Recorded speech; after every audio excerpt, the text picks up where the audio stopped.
dia berdagang, ya, orientasinya murni dunia.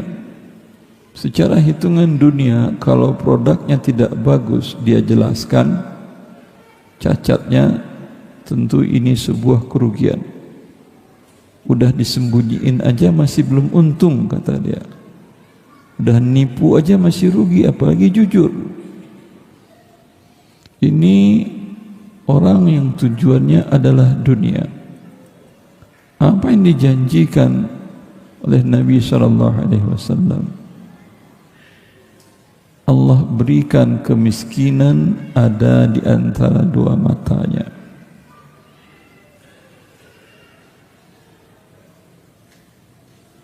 Hasil dari penjualan ada, tapi yang terlihat rugi aja baru. Belum merasa dapat apa-apa. Makanya kalau Anda bertanya dengan pencari dunia tentang bisnisnya, modal 1 miliar setahun sudah jadi 1,5. Anda tanyakan dia untung atau rugi, apa jawabannya? Hah? Rugi saya masih, katanya.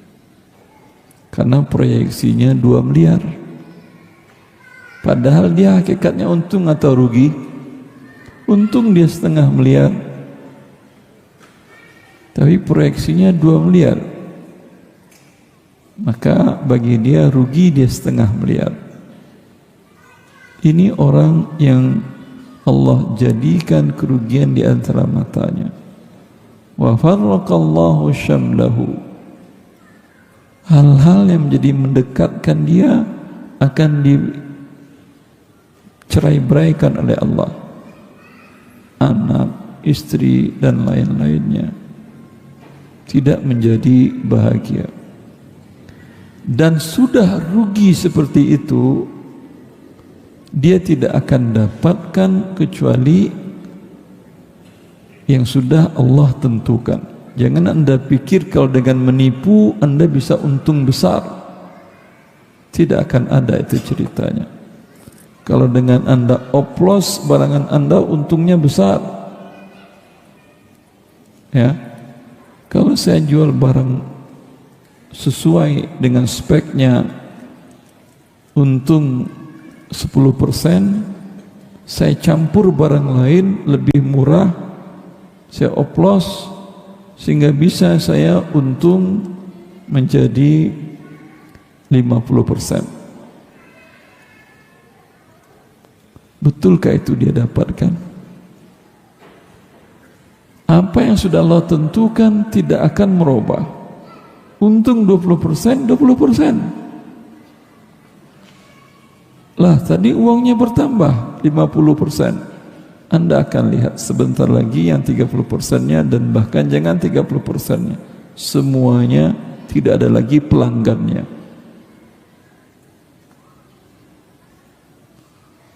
Ya. Sebaliknya, wa man kanat alhamhul akhirah. Siapa yang dia melakukan transaksi dunia, tujuannya akhirat, dia sibuk berdagang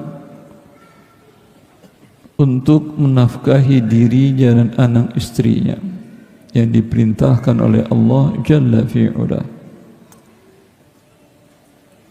untuk memberikan nafkah kepada karib kerabatnya. Wa atu dzal qurba haqqahu.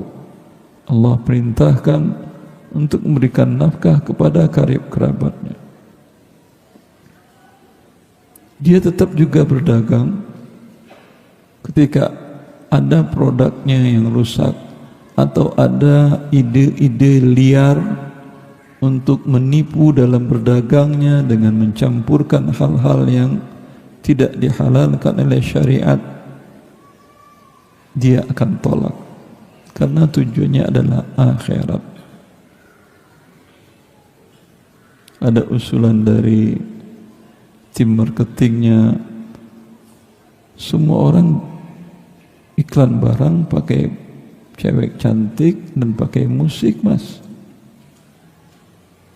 karena itu penjualannya tinggi. Biar. Saya lebih baik tidak pakai musik dan tidak pakai perempuan, biar orang belanja tidak ketipu. Pakai musik, pakai perempuan dan segalanya, ya, itu sengaja menipu konsumen. Karena orang laki-laki dengan perempuan cantik itu hilang akal cerdas orang laki-laki lihat perempuan cantik, sehingga lihat produk itu yang terbayang wanita cantik, seolah-olah beli produk itu beli si wanita itu. Manalah ada. Tapi itulah akal manusia. Maka Anda akan lihat iklan yang tidak ada hubungannya dengan kebutuhan perempuan. Iklan traktor, iklan alat tukang. Tapi di situ di samping traktor ada perempuan cantik. Kira-kira mau ngapain perempuan dengan traktor? Mau nyetir? Ya. Tapi kenapa para tukang iklan membuat itu? Mereka tahu kejiwaan laki-laki, kunci kelemahannya ini. Maka si pedagang yang tujuannya akhirat, saya tidak mau menipu orang. Yang saya jual adalah produk, bukan pembodohan akal manusia. Ya. Orang yang seperti ini, ketika datang waktu sholat, tujuannya akhirat. Walau transaksi besar sekarang sedang diselenggarakan, ketika azan berkumandang, dia tinggalkan relasinya. Dia tinggalkan partner bisnisnya. Rijalun la tulhihim tijaratu wala bay'un an dzikrillah wa iqamis shalah. Mereka adalah laki-laki jantan yang perdagangan dan jual beli tidak menyebabkan mereka meninggalkan berzikir kepada Allah dan melaksanakan salat. Itu orang kaya yang punya bank tadi diceritakan saya oleh imam masjid yang menjadi seorang doktor di kampus dahulu. Dia bercerita, dia imam masjidnya. Di waktu zuhur dan asar, apapun kebutuhan kantor, dia tetap sholat di masjid di rumahnya, membimbing orang tuanya, ayahnya untuk ke masjid. Ayahnya lebih senior lagi, umur sudah 80 lebih. Suatu ketika datang mitra bisnis ke rumahnya diskusi bisnis. Biasanya ayahnya ke masjid itu untuk sholat zuhur dan asar setengah jam sebelum azan sudah keluar dan sudah diantar oleh orang kaya ini.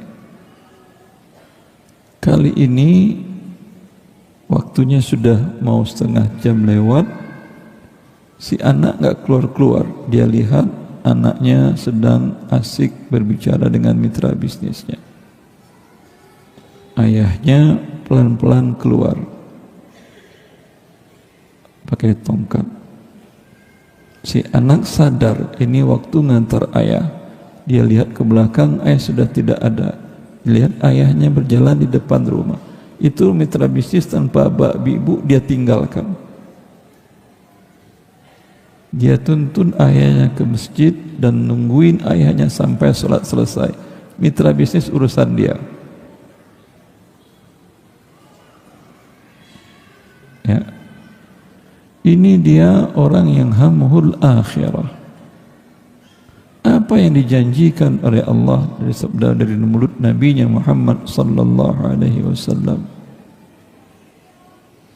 Allah jadikan kaya pada hatinya, wa jama'a syamlahu, dan hal-hal yang tidak terbayangkan oleh dia menjadi mendekat kepada dia. Dan Allah berkahi hartanya. Maka hidup dan bisnis adalah pilihan masing-masing kita. Silahkan memilih jalan dunia atau memilih jalan akhirat sehingga kita untung di dunia dan di akhirat. Wabillahi taufiq.